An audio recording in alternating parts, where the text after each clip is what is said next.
Welcome to Your Iconic Image. If you want to take control of your image and be a power player in your space, then this is the show for you. Here we will arm you with tools and information to help you grow your brand on purpose. I'm your host, Marlana Semenza, photographer and visual strategist. Now let's dive into today's episode. Marklyn T Johnson is an author, comic, host, and motivational speaker.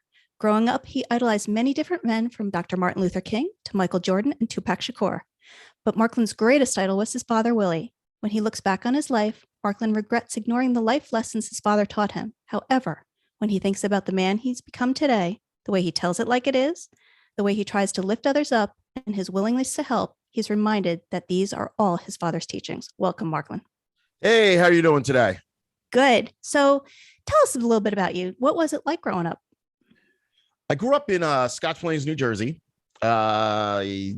Basically, I would say I probably had one of the best childhoods ever.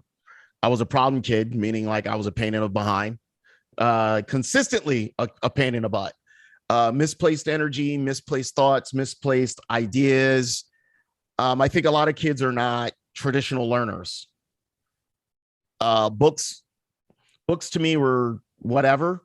Mm-hmm. I'm more of a hands-on type of person. Like I could show you a video real quick of my whole entire studio that I put together and built on my own. You know, and I don't say that to brag, just I looked up the information how to do it and I did it. And people are still astonished when they come down here. They're like, so you really built a studio? I'm like, yeah. You know, it's you could see it real quick here with the two screens. And if I go that way, you can see the multiple microphones. There's a green screen room over there, and there's an audio booth over there in front of me. So I basically built this whole thing out, and I'm self-taught. And I think I got that from my upbringing in Scotch Plains, because Scotch Plains is sort of like a blue collar town. A lot of guys nose to the ground, ground or whatever, nose to the stone, whatever they say, and get the work done. Mm-hmm. And I think a lot of people miss that in order for you to do it, you have to find what you're good at in order to put your nose to the stone and work. Yeah. Because it's one thing when you do something you don't like because you're told that that's what you got to do. Mm-hmm. But it's another thing when you decide I'm going to work and I'm going to put my effort in. And not only am I going to put my effort in, I'm going to make it a go. Mm-hmm. So would you say, growing up that your parents were supportive of you, or were they hard on you? Or I think it was both. I think what a lot of people don't understand, and I believe this wholeheartedly, my parents were from the segregated South. My dad was born in 1933. My mom was born in 1938. When I say this, people take it offensively, and I go, but you understand my parents were from the segregated South, raising a kid in a majority white town. Mm-hmm. They carried a lot of that mentality along with them. Sure. So they were very overprotective, and they were also extra scrutiny, because it's like, look, as a black man, you're not going to get the same breaks as white kids. Mm-hmm. And you've got to work double as hard. And for me, honestly, why the F? I don't know if I can swear or not, but why the F do I need to work double hard? He's an idiot like I'm an idiot. You know what I mean? Because when you grow up around people, what you think is being depicted is not what you see, because you see them as a kid. You see that kid just as crazy as you are. Right. So my parents were hard on me as a black boy, and I was their only child. So they were and my mom said to me one time, she goes, we were overprotective of you. We should have we should have let you go a little bit more. And I say that it's hurt me in the long run, because I had to take calculated chances versus if your parents aren't overprotective, which is weird. I think the story I was telling you about one of my friends that I just stopped talking to, her parents weren't overprotective. So from the time she was 14, she was taking a train into the city and going to clubs. You know what I mean? Yeah. Which my parents would have flipped out. What do you mean you went to the city? What do you mean you went to the city by yourself and you're hanging out with all these, you know what I mean? Right. So I always say my parents did the best job they could with what they knew, and I turned out well. Mm-hmm. I'm not in jail yet. Always a plus. I'm not in jail yet. I I haven't been married. I don't have any out of wed kids. You know, like some guys are like, I've got 20 kids hiding. No, I have no kids hiding anywhere. I love the fact that my parents raised me the way they did. Mm-hmm. I'm slowly trying to get out of the calculated chances and move myself into, I've got to take a chance at everywhere I can go. So how do you make that mental flip? It's hard. I had to quit my job in December, which again, we were speaking about it before.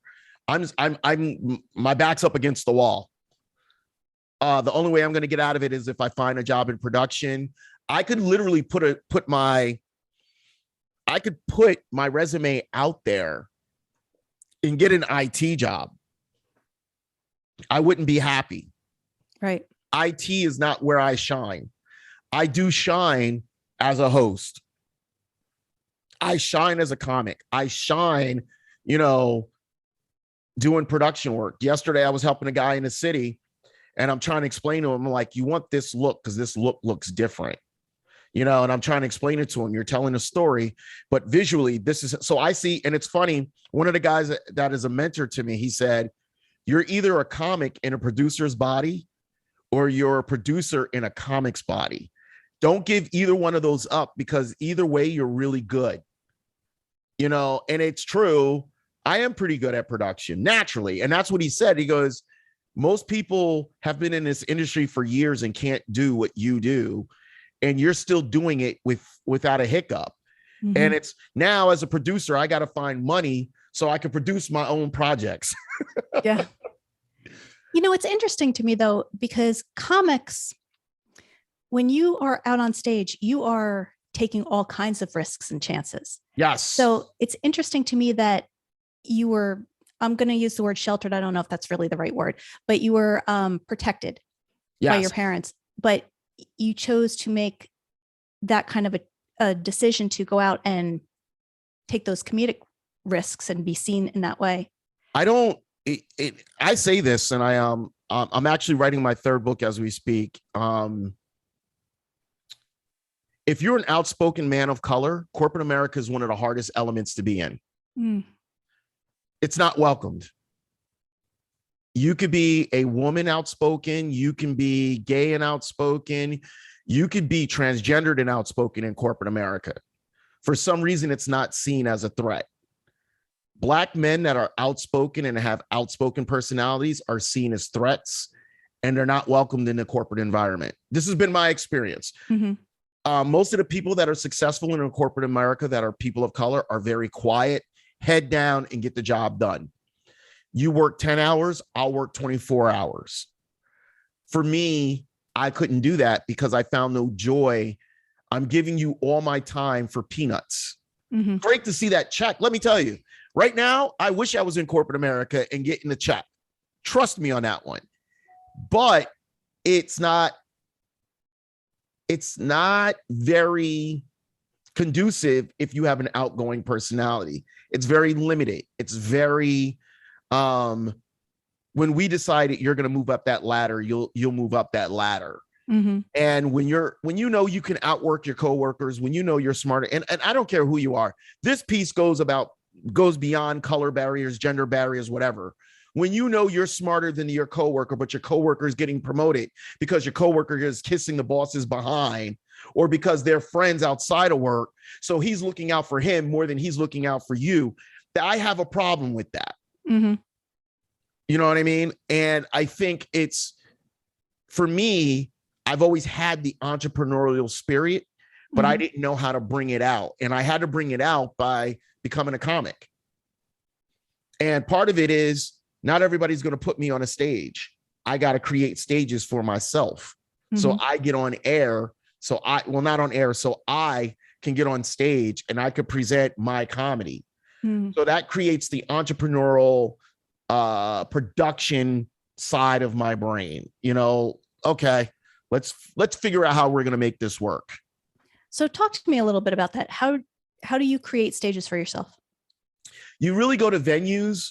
I did it the other day, and you talk to bar owners, places with stages. You say, "Hey, I want to do a show," And these are the people I want to do a show with. I want to host it. I did a show at a brewery last year, 8 shows at a brewery, and I had fun. And the best part about it was the guy that hired me said, dude, I could see a difference from the start till the last show. You have grown exponentially. But that's also because I was doing stages other places. At that point, I had attained a weekend pass at Broadway Comedy Club in New York City, because I had tried out for what they call the industry room, which if you get the industry room, it's an internship for 2 months where they just throw you at different shows. Mm-hmm. And the guy gives you a critique of your performance. And he goes, stage presence, perfect. Confidence, perfect. You know how you know what you're doing up there. You're not fumbling around trying to figure out. And he goes, you just have to learn how to write better jokes. And not that my jokes weren't there, but jokes comes in threes. So I would say a line, maybe another line, and then I would walk away. Or I would say a joke that's funny, but technically speaking, if you look at the audience, it doesn't work. Mm-hmm. You know, I'm telling a joke that someone from the 1970s would recognize, but if majority of people in the audience are from the 80s, they wouldn't know. Got it. So it's being able to adjust it and understand that. And part of that is writing and looking and observing, because that's what you do as a comic. Mm-hmm. You're observing. So as you're observing, you're looking and you're saying, oh, this is a 20s crowd. Same joke, just alternate the names that you're putting in the joke. Mm. And in there, you were saying, okay, my brain went into a different direction only because you were saying that perhaps this crowd, you're prepared for this crowd, but it turns out to be a different crowd.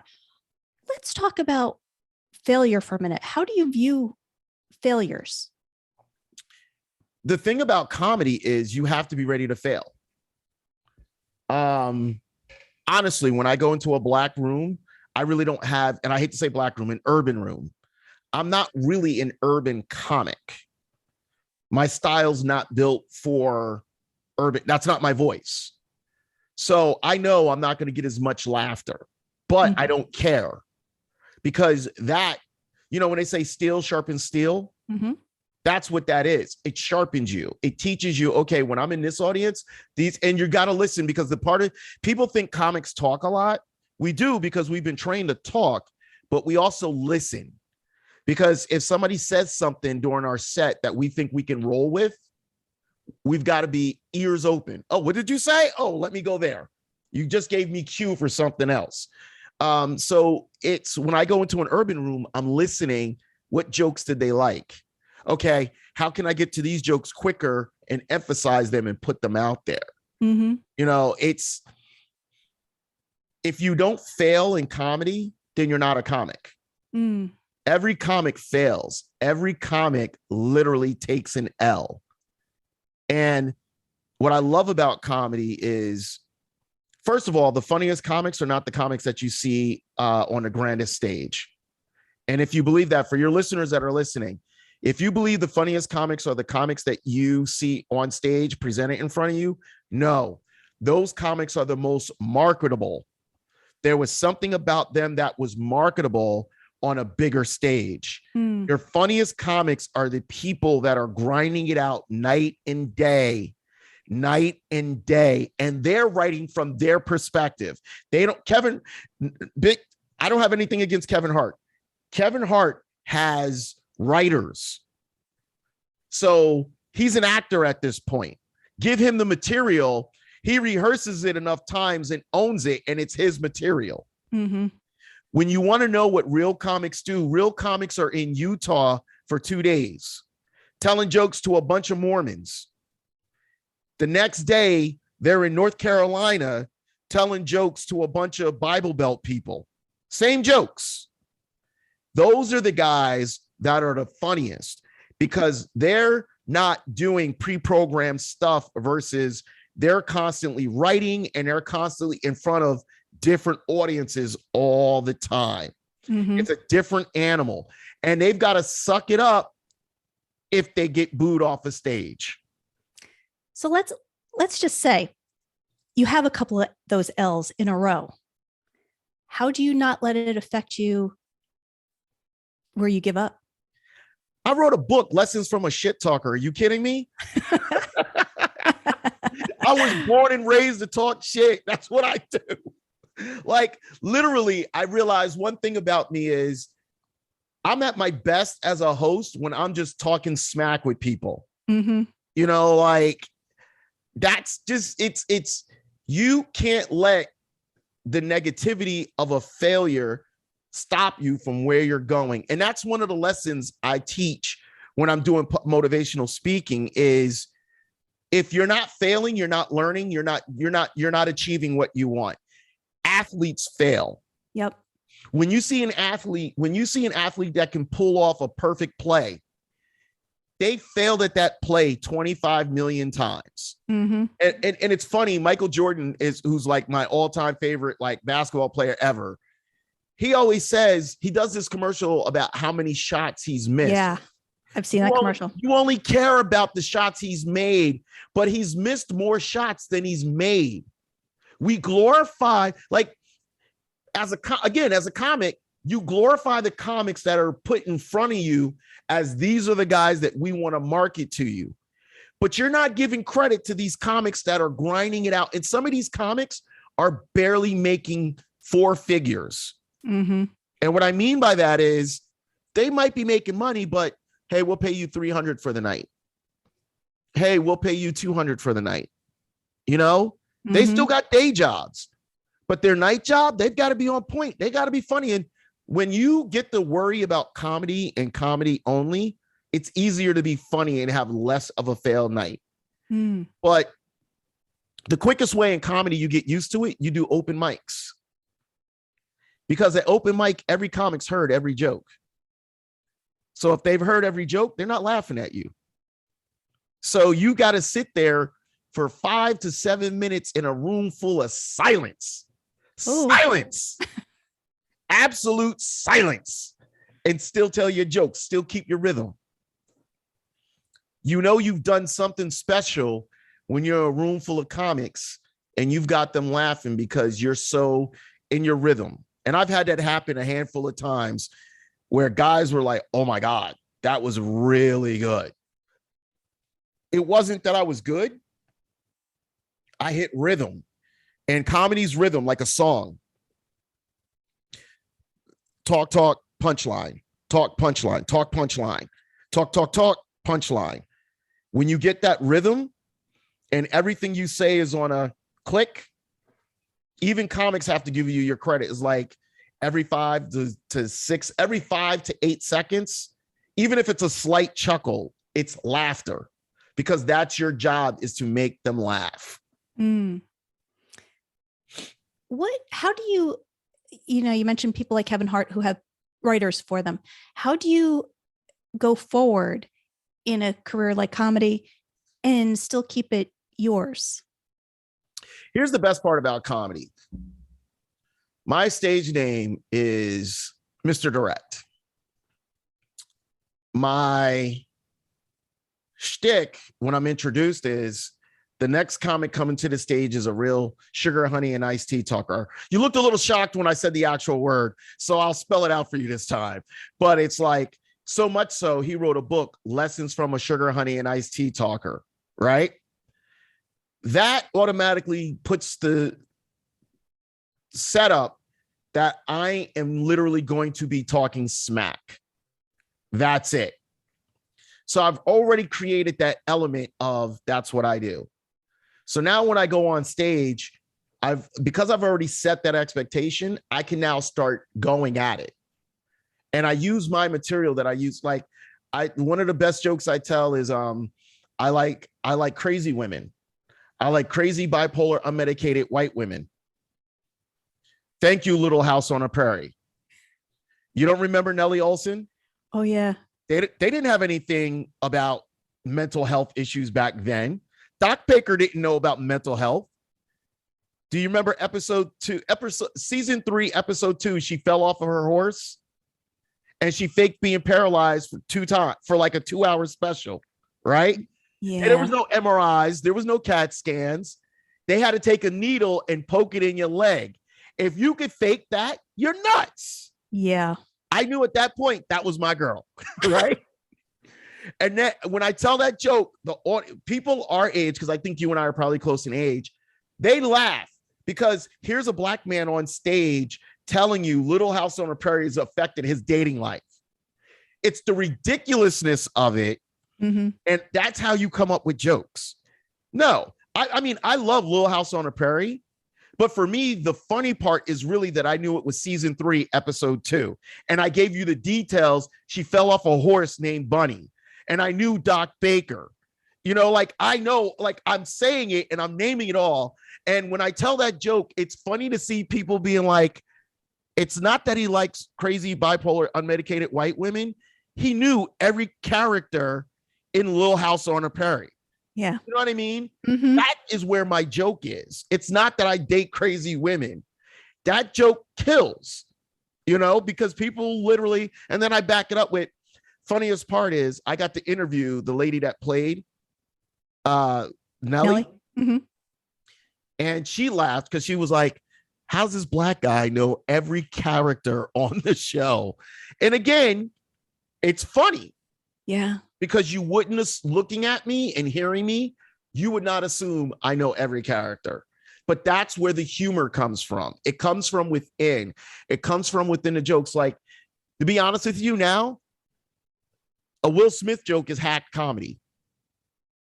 Because it's one thing when it happens in one community and only a certain community is talking about it. It's another thing when everybody is talking about it. It loses its punch. Yeah. So if you use it, you got to be able to use it to where no one else can pull into it. Like, oh, I didn't see that coming. That's why comedy is such a beautiful art. It's the only art I get to tell you what an idiot you are with laughter. And 9 times out of 10, you're going to agree because you did something idiotic to make me make that comment. I just get to put it out to the world that, yeah, they did. So what does this look like to you going forward? I have one more book I'm going to put out, and with my, it kind of looks in a way of I'm an author, which I would have never figured I was an author, but I'm a 2-time author now. I want to travel and do comedy at night, and I want to do public speaking during the day. I want to motivate people, adults, kids, or whoever. I have such a unique style. I have a no frills. I don't care. When I spoke about Will Smith, I said it's upsetting me watching black women okay that behavior. And their defense is you should know not to talk about a black woman's hair. You know, he did a documentary about black women's hair. And I go, do you not know if we're doing fact finding, that's more material for us to tell jokes. Like as comics, our fact finding is jokes. If you're having a birthday party and I'm having a conversation with you, I'm like, tell me about your life. I'm digging for jokes, right? Same thing with him. And I realized that there's space for someone that doesn't care. Because really, it's not black and white. It's that this world is crazy. And if you look at it from a different perspective, men do crazy things. Women do crazy things. Black people do crazy things. Asian people do crazy things. We all do. But we're all scared of hearing someone say it because automatically that person is misogynistic, sexist, racist. And it's like, no, I'm telling you because it's an observation. Like my news feed is different. I always tell people jokes based on black people and white people, right? My black people were like, that's right. He stood up for his wife. My white people were like, oh my God, I cannot believe that he slapped Chris Rock in the face. Someone call the cops right now. My black people, why didn't he punch him in the face? Oh my God, he didn't defend himself. White people, such a class act. Look at the way he took a punch. And people could get mad about that, observation, but it's factual. And I love the fact that my observations are based on factuality. That's what comedy is. And if we're too hypersensitive that we can't laugh at ourselves, comedy will die. Yeah. You have to laugh at yourself. But outside of that, take away the comedy aspect. If you can't respect the fact that this is the way somebody sees you based on their observation from the outside, there's a problem with you at your core. Nobody is above scrutiny. I'm not above scrutiny. I've done so much bad stuff. And what I mean by bad stuff, bad decisions, not making the right choices, moving in directions I shouldn't have. And I only have myself to blame. I can't blame my dead parents. I can't blame ex-girlfriends. Okay, there's one ex-girlfriend I could blame, but that's a different story. But I can't blame anyone but myself. But that comes to a point of maturity of understanding that I'm in control of what happens. I chose to leave my job. I'm choosing to fly to Miami twice a month now to do comedy shows. You know, it's choices. And I think a lot of people fail to look at choices. Yeah. Going forward, you said you're a motivational speaker. How do you motivate the people that you speak to into not getting down on themselves?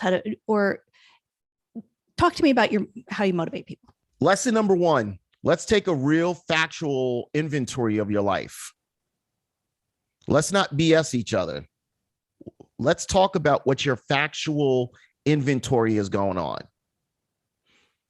Once we take that, what do you want to achieve? Write it down. Now that you wrote it down, what are the 5 things you can do to get to that? Now that you know the 5 things you can do, what's the easiest thing you can do to start today? Okay, so now you know you can do this. What's stopping you from doing it? Okay, that's an excuse. It's a viable excuse. What's the next thing on your list you can do? Okay, take away what you want to achieve. Let's break down one of those 5 of what you want to do and figure out how you can get to it. For instance, I love talking about comedy because comedy is the ultimate of you have to make a sacrifice to get to it. When I started doing comedy for real, I would go to an open mic once a week and pissed off because I'm like, I'm not getting any better. Then I moved home to New Jersey and then somebody was like, well, you know, you should be going to New York. I didn't think about going in and out of New York. Then I got a job in New York doing production. Production was running slow. So because production was running slow, I started doing mics 3 times a week. Nope, sorry, 3 times a day, 6 days a week. And because I had pretty good money coming in, Saturdays, I would go in again and do more. So Monday through Friday, 2 to 3 a day, Saturday, Sunday, I would rest. It became so much cyclical work. My friends that saw me were like, you're a problem. And I was like, what do you mean? You got good fast. And I told them what I was doing. And I said, well, one, I have a job that enables me to go to, 3 times a day. And that's my goal. That's what I want to work back towards. I want to be able to go to mics 3 times a day again. That's my like, I was never happier than being able to do mics 3 times a day. And when they say don't talk about the regret, I do say when people ask me, it's that I didn't do this when I was younger, when I could have. I could have made it to the city. I could have been doing mics 3 if I knew, but I didn't know because everybody was telling me to shut the hell up. Right. But now that's what I want to, because for me, constantly going, constantly doing it, constantly going, constantly doing it. When you get it in your blood and you're doing it and you're cyclical and your timing you're a problem, because now all these other guys that are doing a mic a day, a mic a couple of times a week, they see you on the stage at their mics and they're like, wow, like this guy's good. It hurts you sometimes because they don't want to put you in shows because they know you're going to outshine them, which I'm sorry, as much of a sugar, honey, and iced tea talker I am, I'll outshine the average everyday comic because I relate to the audience on a level they can't. When they see me coming out, they assume I'm the urban guy. They hear my voice and they're like, he's not urban at all. But then when I start talking smack, they're like, hold on. So it's not urban. It's not the other way. He's just another level of that's what he does. Mm-hmm. And that's how I geared myself. So I look at it as, in a bigger picture, I know that I have motivated myself that I want to be a traveling comic. If somebody calls me up and says, Hollywood is here for you, because I've had people compliment me and say, wow, you're good. You're not great, but you're good. If I could, I can't even say, I don't feel at home unless I'm on stage. Mm. Right now, because of budgeting and everything, I can't be on stage every day. I feel at home when I'm on stage. I feel alive.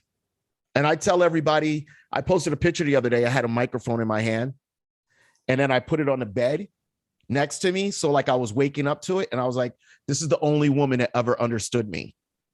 And only comics understood it. Like, I'm there when I'm on this mic. I'm alive. I'm ready. When I'm not there, I'm just like, this is boring. Yeah. So let me ask you this. If people get nothing else out of this episode, what do you want them to walk away with? Follow your dreams. Believe in yourself. The problem that we have is we set our dreams up so high that sometimes we don't believe we're achieving the dreams while we're doing them. Mm. You know, I'm not going to be happy unless I'm a world famous actress, but your friend calls you and says, I love you. I've got YouTube series that I want to start, and I've got all the money. You're not going to be rich. You can maintain your main job, but this is going to be a YouTube series, and I'm going to put you in it. Oh, I've only done a YouTube series. So what? You get to act. You get to do some acting, don't you? Oh, I want to be a world famous chef. Okay. You start doing a chef, and everybody in your town loves your cooking. So you open up a restaurant, and now everyone loves your cooking, and you're getting paid, and you're making a nice lifestyle. You open up 2 restaurants. Oh, but nobody knows me outside of my area. You are 2 restaurants deep. You're respected in your community. Maybe the globe wasn't meant for you, but if you keep reaching, maybe the next thing is you franchise and you allow people to open these up in other states. Does that mean you're world famous? No, but because you never gave up, you still achieved what you wanted. Love it. With that, Marklyn, I just have 4 final questions for you. First one, what's the best piece of advice you were ever given? Believe in yourself. If you call yourself a comic, be a comic. Share with us one thing on your bucket list. I honestly would like to get married. Once. I would like to find a woman, and I hate to say find because it looks like I'm searching, and trust me, I ain't searching. And I don't say that in an arrogant way. I just given up searching. It's just they're married, they're crazy, or they're angry. Or they're named Nellie. What would you say? Or they're named Nellie. Or they're named Nellie Olsen. There you go. I would honestly love if I found a woman who I absolutely got along with, and we just enjoyed each other's company, and it wasn't a struggle, and it wasn't arguments about craziness, and we just agreed that we bring out the best in each other, and let's make this work. Love it. When the toy companies finally get around to making an action figure of you, what 2 accessories will it come with? Yo, it's got to have a button in the back that just drops the F-bomb and an MF bomb and S word. Like, it's just got to drop them all the time. Like my MF in Mr. Direct, because that's my stage name. You know what I mean? Or it just constantly says F when you press it, F you. Like, I know it sounds harsh to your listeners, probably like, oh my God, he's out there. But it's just such a true thing, because I don't care if you go to church every week. We all know the one friend who's probably the most craziest lunatic friend, but you love him because he or she is so authentic. The F-bomb just drops to them like drinking water. And that's me. I mean, I regulated myself here, but I love the F-bomb. I think if more people drop the F-bombs, we'd have less crazy people in the world. And the last one, how do people find you? You could, well, if you go to Amazon, you can find both of my books, Lessons from a Sugar, Honey, and Iced Tea Talker, and Facebook Conversations, the good, the funny, the ugly. Those are on Amazon. Spell out the name. If you can't find the book, spell out Marklyn, Marklyn T period Johnson, Johnson. If you put that in the search in Amazon, you will find the books there. You can find me on Instagram underneath Mr. Direct, MisterDirect. I also have a comedy page, Mr. Direct Comedy, MisterDirect Comedy, Mr. Direct Comedy. You're in North Carolina. I got family in North Carolina. I'm considering figuring a way. I want to do an Eastern Board tour. In December, I did my own, I headlined my own show and I did 30 minutes. I could do, like, you could tell I could talk forever. Yeah. But I'm funny. Good. I could put some funny on it. Pretty soon, within a year, I've had this dream of doing a one-man show, and it's part comedy, it's parts factual about, what happened when Barack was elected, and seeing a lot of people I respected saying wild stuff about him and not realizing how racism was playing into a part of it. Also pursuing the dream and, of being a comic and how I fell into it. Mm-hmm. People would hear me and see my writing and being like, why aren't you on stage doing, because you're funny. And I was more so pushed to doing comedy than I just wanted to do it. But I fell in love with it. So there's that. And yeah, if you go to Facebook, you can find me underneath Marklyn Scotch Plains. Here's the warning to you. Oh, and I have a podcast, Mr. Direct's Sunday Coffee. Yes, Mr. Direct Sunday Coffee. MisterDirectSunday Is that how you spell coffee? Coffee, yes. Okay, I don't know, because you see how I say coffee instead of actually C. That's because you're from Jersey. Exactly. And I know it sounds like I've got a lot of things, but if anybody that knows anything about entertainment business, you dip your hat in the different areas. I'm working on a marketing thing for my book. I would love for my book to go top 10 on Amazon, just because I believe Amazon is the best way for someone to self-promote, but also Amazon's the best way for you to publish your own works, because you don't have to do a book. You could do a 6-page leaflet and sell it for 99 cents. You know what I mean? Mm-hmm. If you market that leaflet for 99 cents and you're not trying to if you market it to, let's say you market it out to the Midwest and you sell 100,000 of them at 99 cents, you made $100,000. Right. It's Amazon's a wonder if you know what you're doing. Well, hopefully all of that will happen for you. I will make sure all that stuff is in the show notes so people can find it more easily. And yeah. I hope I get to see you in person one of these days. If you ever decide to go to Miami, shoot me an email and I will tell you the dates that I'm going to be in there. And I do a show twice a month on Sundays. So I fly out Saturday morning. By the way, stay off of Spirit Airline. Spirit Airline will steal your spirit, literally. Oh my. First, do you realize if you take a carry-on, they charge you $75 for a carry-on? No. Oh my. So you get your backpack, right? If you want an extra bag, $75. Oh my. So if you're going round trip, which I take a change of clothes because I'm there for 2 days, maybe 3, I've got to bring an extra bag with me. $75, $150. So whatever I get paid for doing a show just got eaten up by the $150 round trip. Wow. Right? They charge you to go to the bathroom. What? They charge you to flush.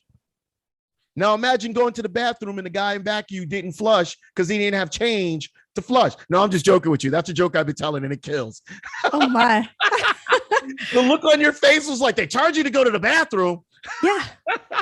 Did you ever see the movie with Kevin Hart, Soul Plane? If you ever get a chance, watch it. That's Spirit Airline. Literally, that's Spirit Airline. Just a nickel. No, in my head, I'm thinking I have to fly in about 30 days, but it's on Delta. So be happy it's Delta, because at least you're going to get to your destination. Crazy stuff. But thank you so much. I appreciate this. This was fun. Oh, thank you so much for being here. I'm sorry that I talk as much as I do. It's what I do. No, it's all good. And if you guys ever want to find me on Facebook, Marklyn Scotch Plains, Marklyn, Scotch, SCOTCH, like Scotch tape, Plains, PLAINS, Marklyn Scotch Plains. You can add me, but I had a guy just add me, and I used to date his ex-wife, so I couldn't add him back. Okay, then. I'm just saying, be careful when you add me. If I know somebody that's in your clique, it's going to make me a little nervous. Like, I don't know if I should do that. All right. Thanks, Marklyn. Thank you so much. I appreciate you. Thank you for joining us. Once again, I'm Marlana Semenza, photographer and visual strategist. Please comment, like, or share this episode, and don't forget to subscribe so you don't miss a thing.